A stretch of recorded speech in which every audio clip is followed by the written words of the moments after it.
Welcome, everybody, and it's absolutely fantastic to have so many of you here and from all over the world, I gather, since I know at least Lorraine is somewhere else.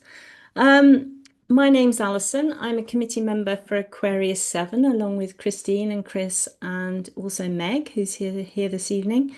And Aquarius 7 is a very old astrology society. It's a non-profit, so the idea of hosting these talks is to provide a platform for people to share knowledge essentially, and so we're really happy that we're able to do that. And tonight I'm introducing you to Deborah Morgan, who I knew first as a teacher at the Faculty of Astrological Studies, where I trained, and a brilliant teacher. And she interweaves astrology with mythology in the Western mystery tradition. So there's a sense of sort of otherworldliness here. And in addition to tutoring for the faculty, she also runs the College of Astrology and Magic. So I think you get a bit of an idea of where she's coming from. And that helps students to integrate astrology as a spiritual practice and teaches the technical skill of rectification as well. So if you have issues with your birth chart, Deb can help rectify it and find the right time. So Deb's client work is very much focused on personal development and aligning the person with the natural rhythms of the earth and heavens and bringing these both into conscious awareness and inner knowing. So a little bit of magic there, Deb, if I'm right. And that's something that your talk this evening is going to be kind of looking at a little bit, I think. Yes. So over to you. I just wanted to bring something a little different tonight. I think that with Pluto transits, they're so major and they can be so life-changing. And we have some very familiar stories associated with them, primarily Persephone and Inanna. And I started wondering, well, what about other ways of looking at Pluto transits? What about other cultural approaches rather than the classical and the Middle Eastern?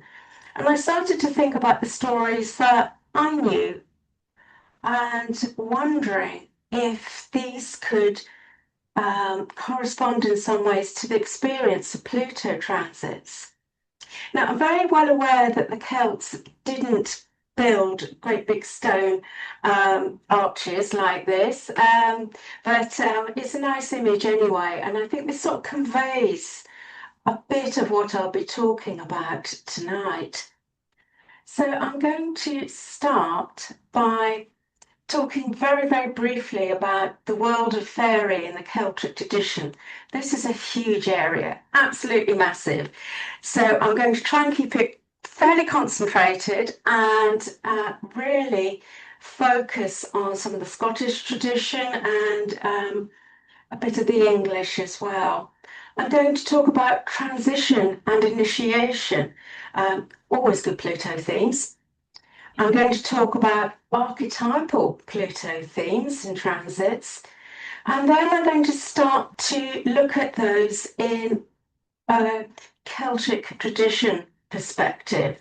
So it might be slightly different, but there's quite a few similarities. And then I've got three case studies.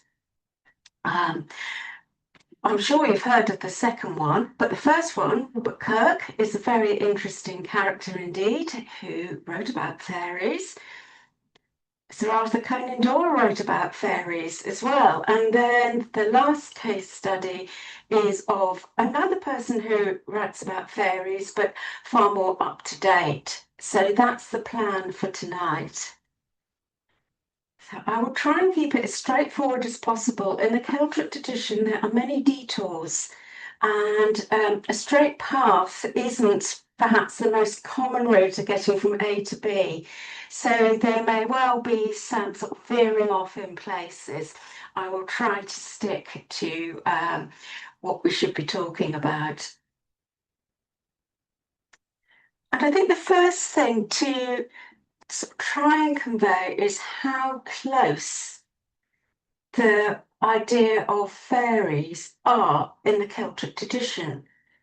And this quote from R.J. Stewart, he talks about the fairy tradition is full of seeming paradoxes of time and place, of archetypal reality, the primal land and its inhabitants.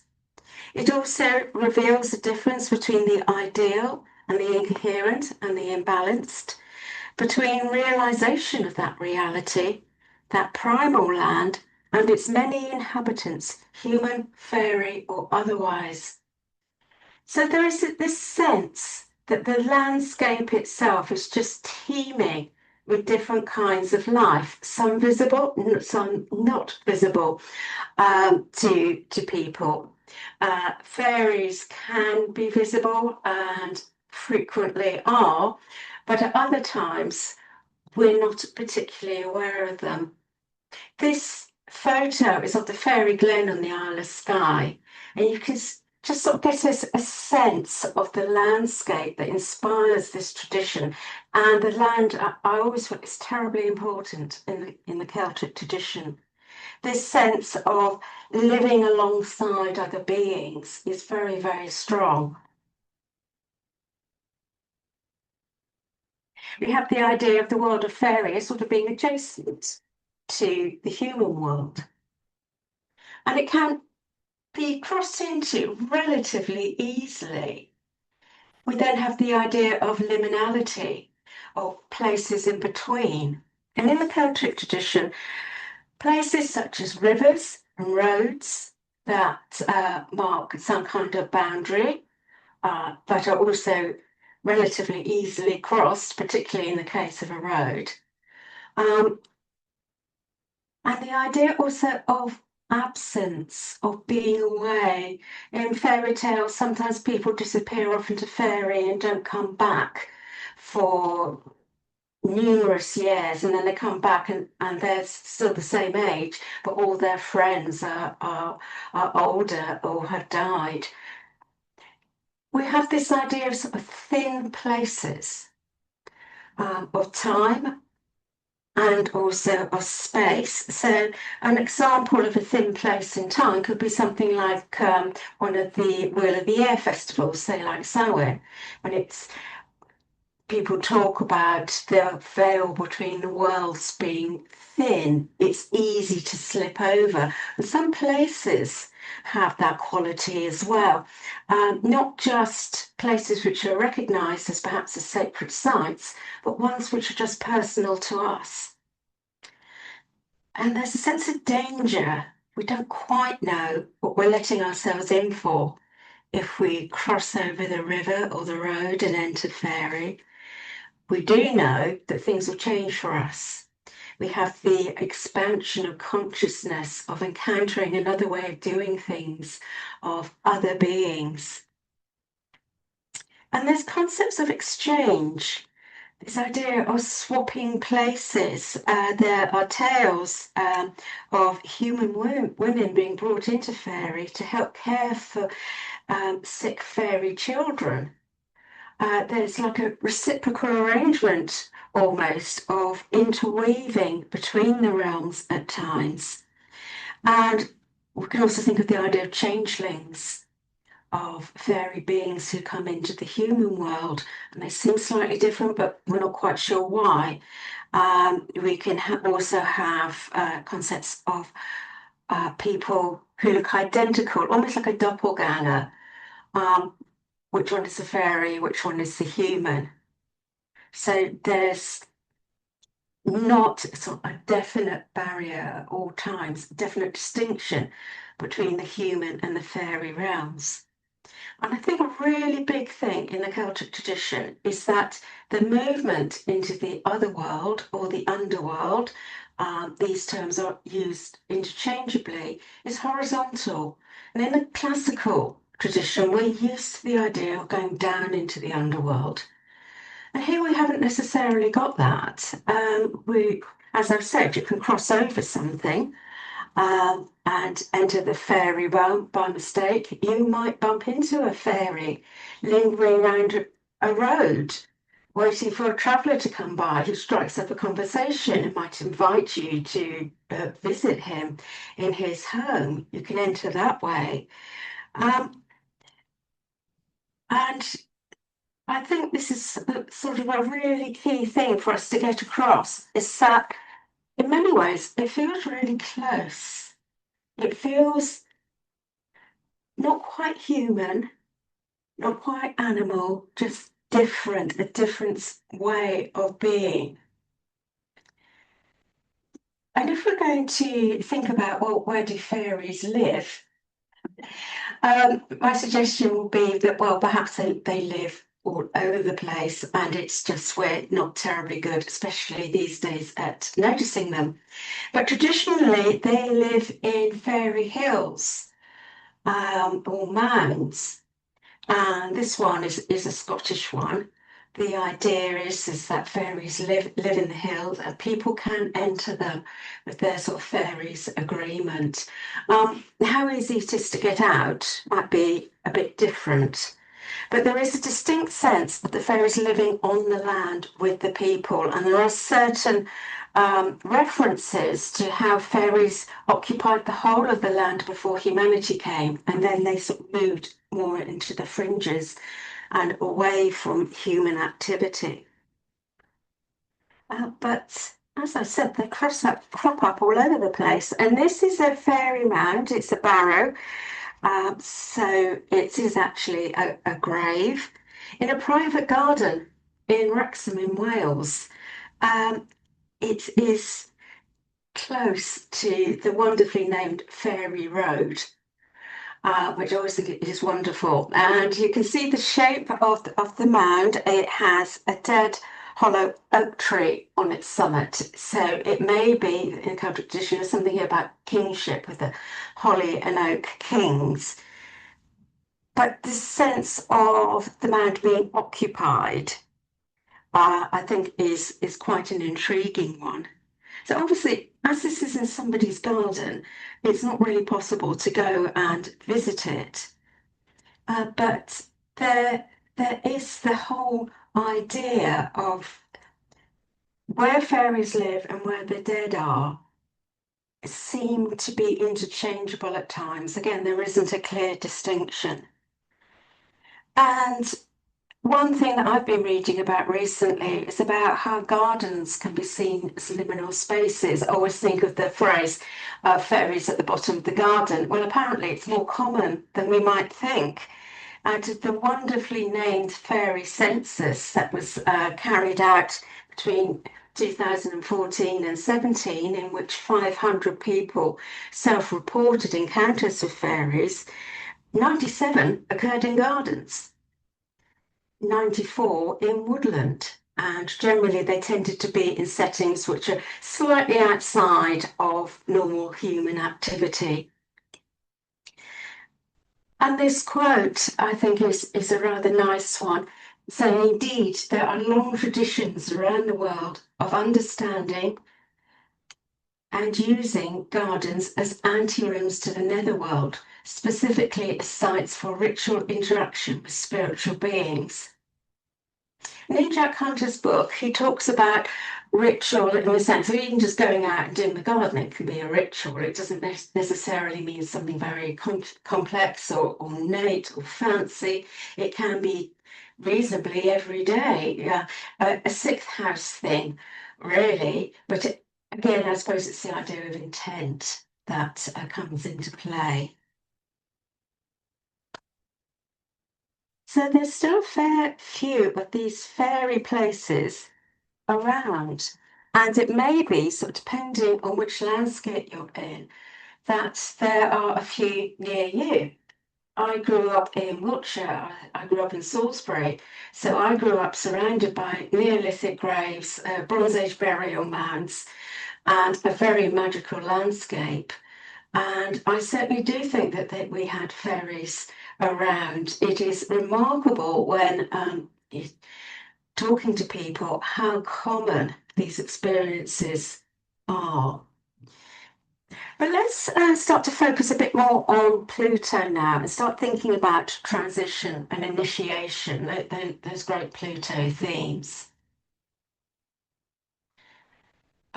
So starting with the classical tradition, we have the idea of somebody deliberately transgressing into another realm. whether by choice or otherwise. We think of Hades snatching Persephone and taking her back to the underworld. We think of Orpheus deciding to go and rescue Eurydice. There was a choice made, and there is something quite violent about it, very sort of disruptive. And when we think about being underground, we are cut off from the light of the sun. So, of course, in astrology, that the sun can represent our conscious selves and our vitality. But in the underworld, maybe our vitality is missing. Our usual approach to life no longer serves us. And Orpheus ignored the advice of Hades and Persephone and lost Eurydice. There's always that catch. There's also a theme of something being taken from us. So in the story of Inanna, she lost a magical item to a nymph during her journey through the seven gates of the underworld, and she was stripped of her clothing. Orpheus lost his wife, Demeter lost her daughter. And obviously with Pluto transits, it can refer perhaps to a loss of innocence in some way, but gaining immense wisdom. And then when we think of sort of formal forms of initiation, often there's something around food, a person being offered something to eat, and once they've tasted it, then they will stay in the underworld. They are permanently changed. Life can't and it won't continue as before. There's the idea of loss of individual power in the face of that we cannot change. Pluto can seem implacable, that we have these mighty forces around us and we can feel quite helpless. And as I mentioned just now, we have the loss of innocence and the gaining of wisdom. Perhaps in a sense, they encourage us to grow up and develop our self-awareness and awareness of others as well. So if we then start to think about, okay, well, what about in the Celtic traditions? Well, we still have the idea of transgression into another realm, whether by choice or accident. I should say sometimes people do accidentally cross into fairy and don't realise. I have a theory that this may be linked to the weather. If you happen to live in Scotland or in Wales and it's misty, it is very easy to lose your way. And I do think that that comes through in the myths. We also still have the idea of initiation by eating food. However, fairies can eat human food. I think I've got an example of that in a bit. So it's not just one way.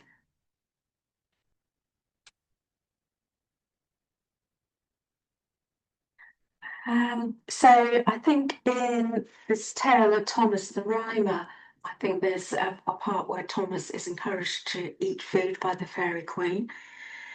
And Robert Kirk, who we'll meet later, refers to fairies attending human events such as funerals and banquets. He states, they are clearly seen by these men of the second sight to eat at funerals and banquets.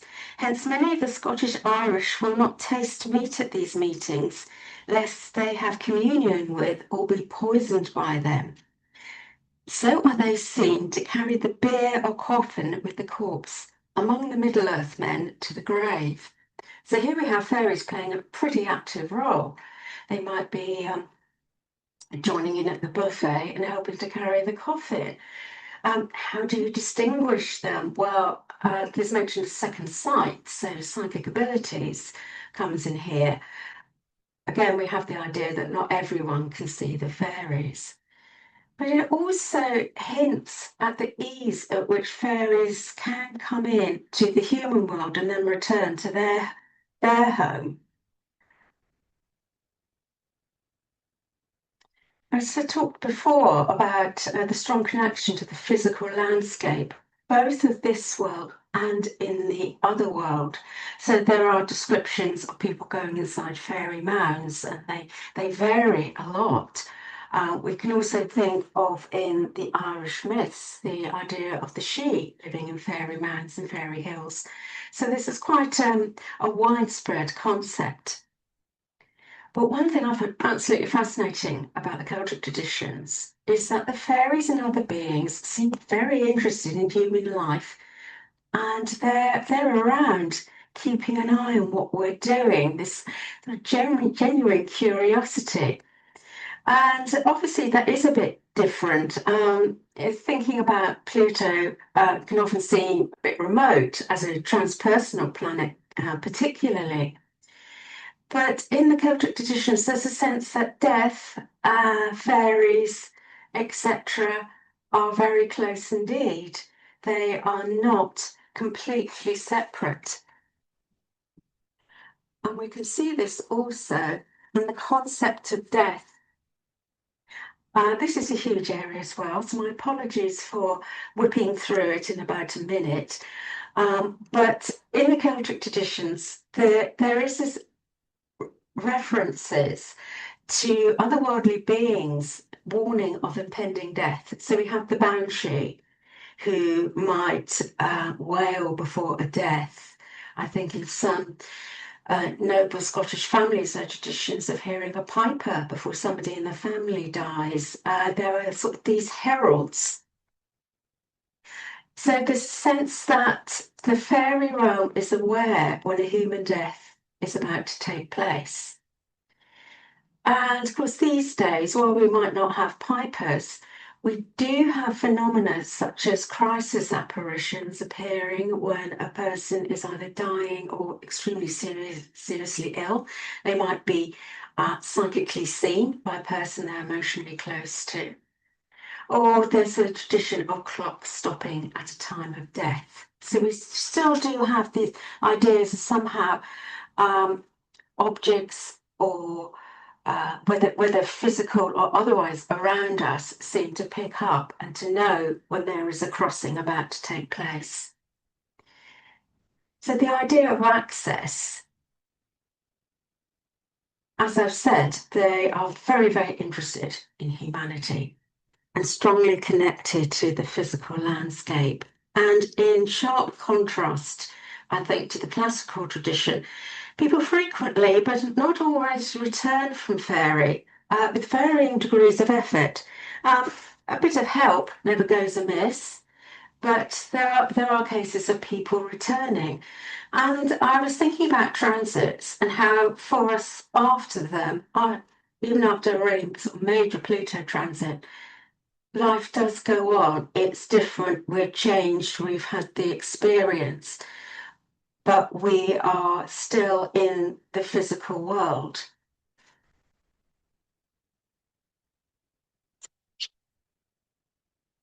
So, having looked at the ideas of fairies and talking a bit about how they like turning up at funerals, I'd like to move on now to look at Robert Kirk, who very considerately helped our knowledge of fairies, especially in 17th century Scotland. So let's talk a bit about him. Robert Kirk, his dates are there. He was a 17th century clergyman in Aberfoyle in Stirlingshire. He was born there. He was a scholar. He did a lot of work. He translated the Bible into Scottish Gaelic. I think he also translated a Psalter as well.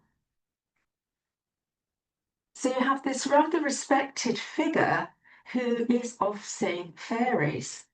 Now he was the seventh son, and of course traditionally seventh sons have a second sight or have psychic abilities. His father was called James Kirk, which always makes you think of Star Trek. But his father was also minister at Aberfoyle. So there's really strong local connections between them. And he was known as the fairy minister. There are two hills close to Aberfoyle, which Robert Kirk used to go to particularly and see fairies. One was called Doon Hill, another was called Fairy No. Both were reputed to be homes of fairies. And Kirk frequently, according to his accounts, travelled to the other world, and he just treats fairies as being sort of quite tangible and real. He isn't sort of sensationalizing or romanticizing them. He just talks about their society and what they're like and what their beliefs are and so on. And I find it interesting that a spiritual leader in this world was able to move into another world so frequently. I'm not sure what that means, but I find it quite intriguing. But let's look at Kirk's chart. This is a noon chart because we don't have a time. But I think even though we're missing an awful lot of information, what does stand out is um, if we look at Pluto down here, we can instantly see that it is opposite the Mercury-Neptune conjunction. It is also square the nodes. So maybe there is something here about being able to navigate between worlds, thinking of Mercury's psychopomp. With Neptune being able to dissolve any boundaries and to be able to sense things. If Kirk had the second sight, then a Mercury-Neptune conjunction sounds like a pretty good astrological description. But we've got this opposition with Pluto, and with Pluto, we always think there's something else going on.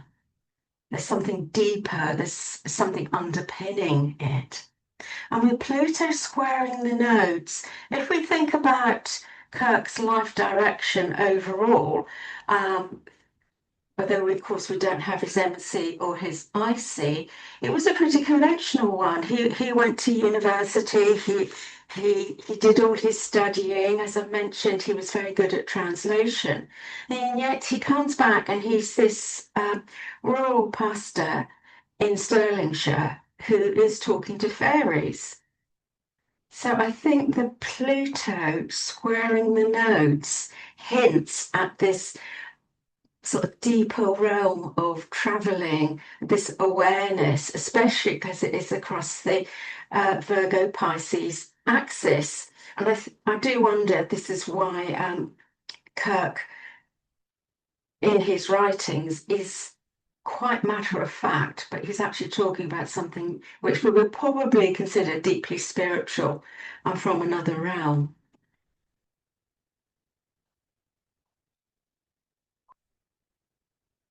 This is the book that Kirk wrote. It has an incredibly long title, so it is normally shortened to The Secret Commonwealth of Elves, Fauns and Fairies. And he wrote it in 1691 to 2 about his experiences in the fairy world. It was first published at least the first publication that can be verified by Sir Walter Scott in 1815. And then in 1893, the folklorist Andrew Lang published an edition which has an extremely useful foreword in it. There are claims that it was published in 1692, but no evidence can be found. And Lang, in his foreword, says, yet Mr. Kirk of Aberfoyle, living among Celtic people, treats the land of fairy as a mere fact of nature, a world with its own laws which he investigates. Firm in his belief, he treats his matter in a scientific spirit, as if he were dealing with generally recognized physical phenomena. And this, I think, adds to the impact of his work because it isn't sensationalized, doesn't feel like it's trying to convince the reader about anything. It becomes a lot more effective and interesting. So Kirk talks about their laws, their beliefs. He talks about co-walkers. You know, when I mentioned about doppelgangers earlier, that there are co-walkers who are like doppelgangers. And also, sometimes there's fairies who accompany people. He states that fairies don't know the Bible. He says that they're not demons, they're not angels, there's something in between, they're not human either. And he goes into great detail about their daily living, such as how fairy women spin clothing, spin cloth, and so on. So some of it is really quite mundane.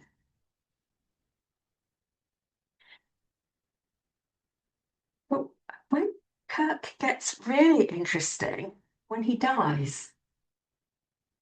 So on the 14th of May, 1692, Kirk passed away.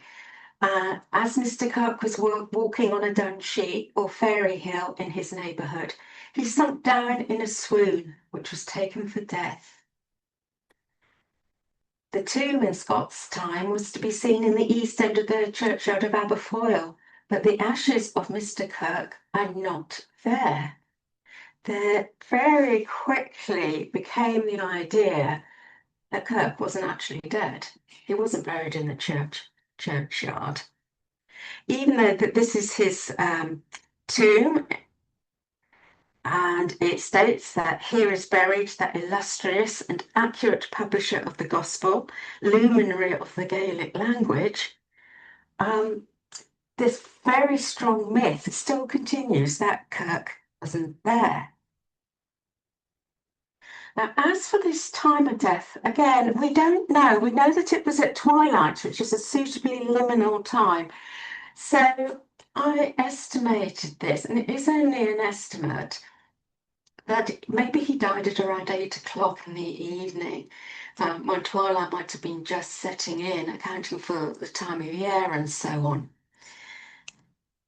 And obviously, sort of with this chart, I think the thing that stands out to me, keeping with Pluto, is that we can see that Mars and Pluto are conjunct and they're trining Neptune. So maybe a sense here of letting go, maybe. But to try and get a bit more information, what I did was that I set up a bi-wheel, and because I don't have a time for the birth, I've put the time of I put the death chart in the middle because that is a bit more accurate. Not great, but a bit more. And then put the natal chart around it. I think the thing that jumps out at me is Pluto. If we look at the natal Pluto here, it is conjunct Uranus in the death chart. If he did die at around 8 o'clock, then obviously we would still have Uranus crossing over the ascendant as well.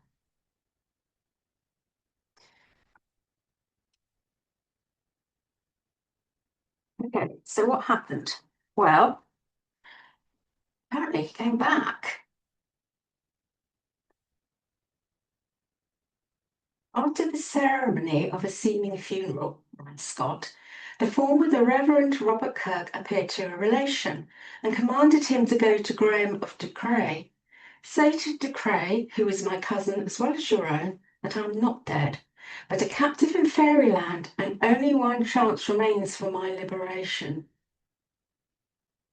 When the posthumous child, of which my wife has been delivered since my disappearance, shall be brought to baptism, I will appear in the room when, if De Cray shall throw over my head the knife or dirk which he holds in his hand, I may be restored to society. But if this is neglected, I am lost forever. True to his tryst, Mr. Kirk did appear at the christening and was visibly seen, but De Cray was so astonished that he did not throw his dirk over the head of the appearance, and to society Mr. Kirk has not yet been restored. This is extremely to be regretted, as he could now add matter of much importance to his treatise. So here we have somebody who, well, maybe if they didn't die, they're certainly somewhere else. And again, a very Pluto theme of wanting to return to this world, but being thwarted in some way because of some action. And to be fair to De Cray, I think most of us would probably have dropped the knife or not quite have had the presence of mind to throw it over the head. It's astonishing, but this idea of being in a different state of being I think is pretty Pluto. If we look at the early 20th century, then we can think about a very famous fairy case in which Sir Arthur Conan Doyle became involved. Now, the Cottingley fairies may well be familiar. They are interesting, but it was Sir Arthur Conan Doyle who, although there had been some initial interest, he wrote about them, and that really generated a lot more and sort of propelled it into the very focus of the public eye. Coming to Oz chart here, I always find the Pluto Mercury very, very interesting, not only because of the Sherlock Holmes stories, but also because he was extremely interested in spiritualism and was very well known for his views. I always find Mars and the Ascendant fascinating, thinking that the first Sherlock Holmes story is called A Study in Scarlet. So, I mean, Mars got in there pretty promptly. And of course, even in Sherlock Holmes, we have people dying and coming back. We have Holmes being killed off in December 1893 in The Final Problem with Moriarty. But then he was revived due to popular demand in 1901 in The Hound of the Baskervilles. And in 1903, in The Adventure of the Empty House, Holmes's death is revealed as a device to escape his many enemies. So again, we have the idea of people dying and returning. And in 1916, this was the year when Conan Doyle publicly declared that he was a spiritualist. And if you think of what was going on there, then it was the First World War. There was a lot of death around, a very Plutonic time.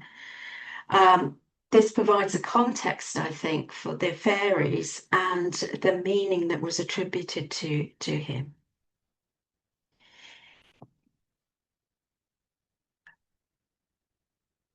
This is a slide showing Conan Doyle's Pluto cycle, and what I'm primarily interested in is when Pluto formed a sextile to its natal position, which are the ones outlined at the bottom of the slide. These last from July 1919 to about July 1921, so quite lengthy, which perhaps we expect with Pluto transits because they can take quite a long time. And I've also added the stations there. So this sense of Pluto working to enhance the natal potential of Pluto, which is already so strong in Conan Doyle's chart. I mean, it's conjunct his chart ruler. So we might perhaps think that he might have some kind of experience that takes things that bit further. What he came across was the case of the Cottingley fairies, which began in mid-1917 when two young cousins, Elsie Wright, who was 16, and Frances Griffiths, who was 9, claimed to have seen fairies at the bottom of the garden by the stream in the village of Cottingley near Bradford in Yorkshire. And they took photos to prove it. I think it was Elsie's dad, Arthur, who was a very keen amateur photographer, and he had his own dark room.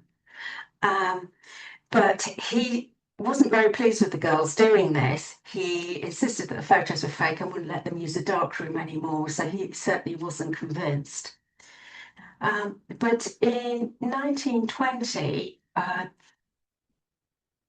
some of the photos, at least, were published in the Strand magazine together with Conan Doyle's article, which I have coming up on the slide. Now, these fairies in the photos, which unfortunately are all copyrighted, so I haven't been able to put them on the slide, do look like the Victorian idea of fairies with wings and looking very elegant and so on. it is worth Googling Cottingley fairies to come up with the images. But Conan Doyle had some other things going on at this time, as well as this sextile to Pluto's natal position. Of course, Pluto was also sextiling natal Mercury simultaneously. And because the two planets are conjunct, I would see that as lasting until the end of the Pluto sextile Pluto. Pluto is also quincunx the MC, and semi-sextile natal Saturn conjunct the IC. So maybe there's something here about reality. Is the land what we think it is? Is home what we think it is? Of course, there are other things going on as well. We have transiting Uranus is sextiling natal Mercury, and transiting Saturn is trining natal Mercury. So perhaps there's also something here about getting the message out. In June 1920, Conan Doyle contacted the Wright family for the first time. The Theosophical Society had already become involved with the family previously. And of course, when Conan Doyle came in and expressed interest, it just took things up to a whole new level. This is the closest I could get to images of the Cottingley fairies without infringing anybody's copyright. These are modern sculptures in a park in Bingley in Yorkshire, and they take some of the images from the photos as a basis, and then they're put along a path. And what I really like about this path and this image is that you have to weave between them to move along the path. You can't just go straight. So I always find that really intriguing that they're set up like that. So there's definitely still having an influence today. So this slide shows some of the article that Conan Doyle wrote. He was completely convinced that these are real. He was saying, quite excitedly, the recognition of their existence will jolt the material 20th century mind out of its heavy ruts in the mud and will make it admit that there is a glamour and mystery to life. Having discovered this, the world will not find it so difficult to accept that spiritual message supported by physical facts which have already been put before it. So you can see he was pretty excited about it, and not everyone shared his enthusiasm. Quite a few people sort of spoke out and said that they thought that the photos were fraudulent. And Frances, the younger cousin, stated that some of the photos were fraudulent, but she insisted that one of them was genuine and that they had really seen fairies.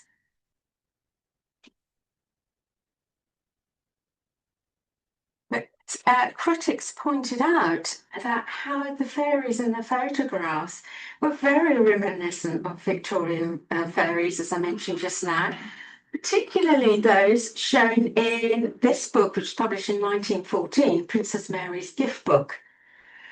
And sort of critics said, well, that's coincidental, isn't it? People such as Sir Oliver Lodge of the Society for Psychical Research and also Harry Houdini. But again, if we're thinking of the time of the publication of the photos and Conan Doyle's interests, okay, the First World War was over, they'd had a pandemic, and it may be that having fairies being seen in a garden in Yorkshire was like a sort of beacon of hope in extremely dark Platonic times. And this was perhaps why they had such a strong cultural impact. It's an interesting one. If you do look up the photos, you'll see that to us they're almost laughable. We would look at them and instantly say, oh, well, they're fake. But of course, those were different times then, and a long time before Photoshop.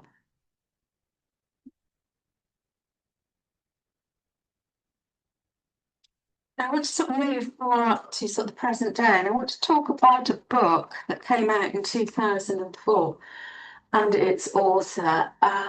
This is an extremely interesting book. It's Jonathan Strange and Mr. Norrell, written by Susanna Clarke. It is a hard novel to describe. It is unique in many ways. So when I say that it offers an alternative history of England in the early 19th century, that sounds terribly dry, but it isn't in the slightest. It is full of life. And in the novel, magic is very much present in England. There are big debates about the nature of English magic and debates around whether magic is purely theoretical. You should just read books about it, and that's all very nice, but you shouldn't actually do it. Or people who do actually go out and do it, who are rarer, but they start to make an impact. Life being what it is, two of the practical magicians, Strange and Norrell, don't get on. But fairies come into the story very, very strongly. There are all sorts of hints at a whole alternative, not just history, but also monarchy in England. And everything starts to interweave. So the politics and the magic and the fairies, they all start to come together. The incident I'm most interested in for the point of this talk is when Mr. Norrell raises Lady Pole, who is the wife of a prominent politician, extremely prominent politician, from the dead, with the aid of a fairy gentleman. This gentleman retains Lady Pole's finger in a box as part of their agreement, which sort of seems a bit gruesome. There is a reason why he does this, and he keeps that with him. And without giving away too much of the plot, because I really would encourage you to read it. I really haven't done it justice here.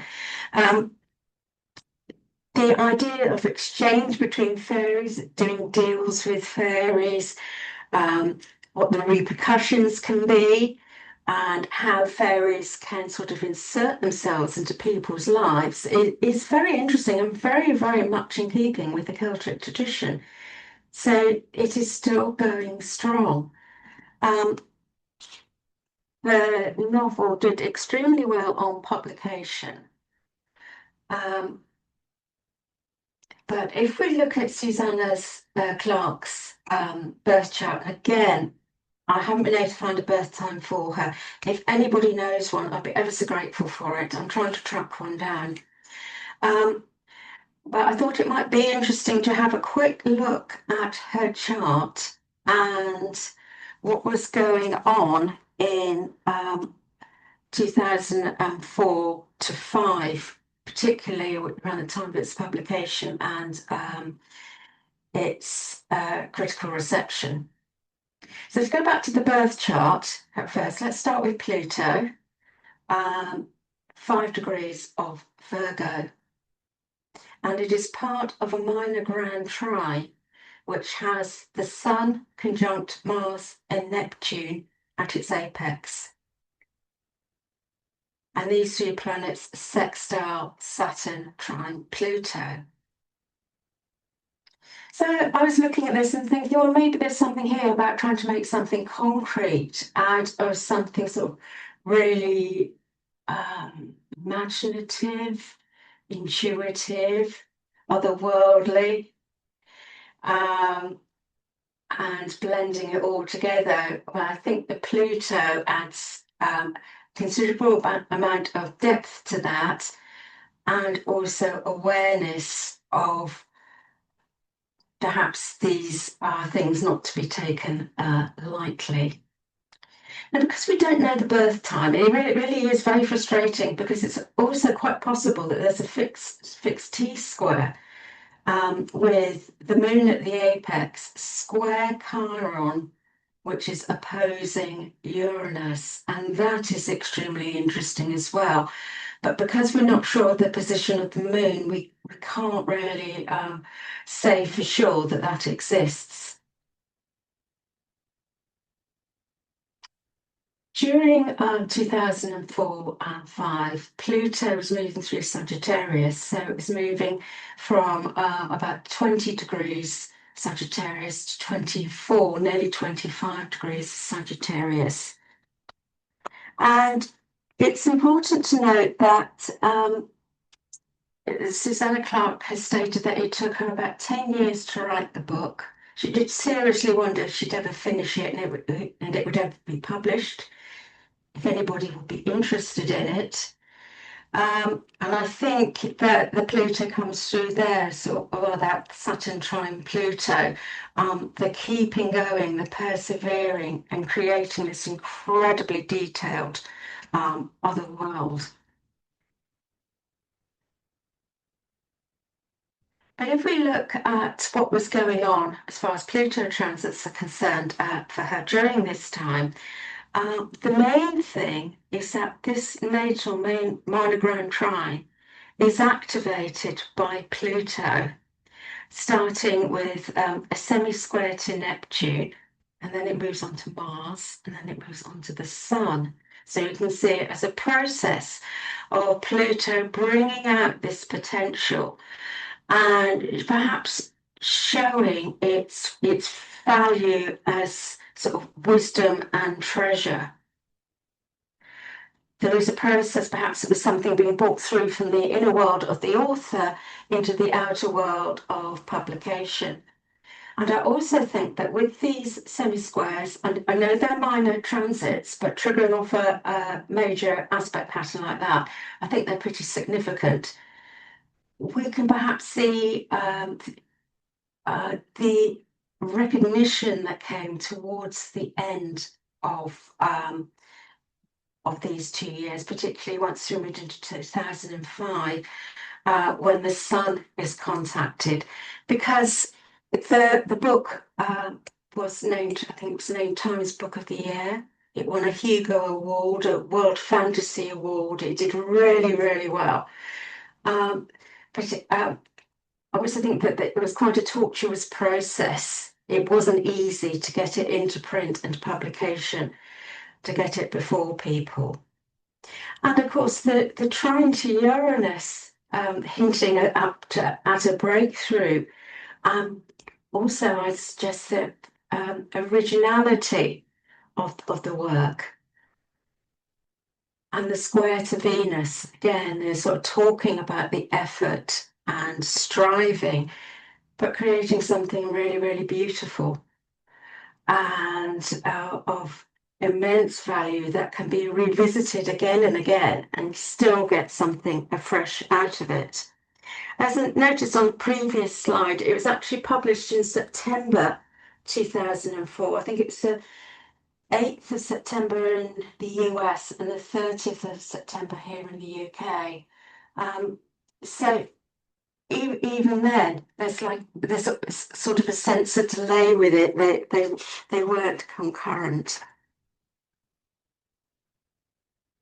So what I'd like to do now is just sort of wrap up and summarize how perhaps we can start to use these different ideas of who inhabits our world, or maybe we're inhabiting theirs, you know, I'm not sure, and also of Pluto.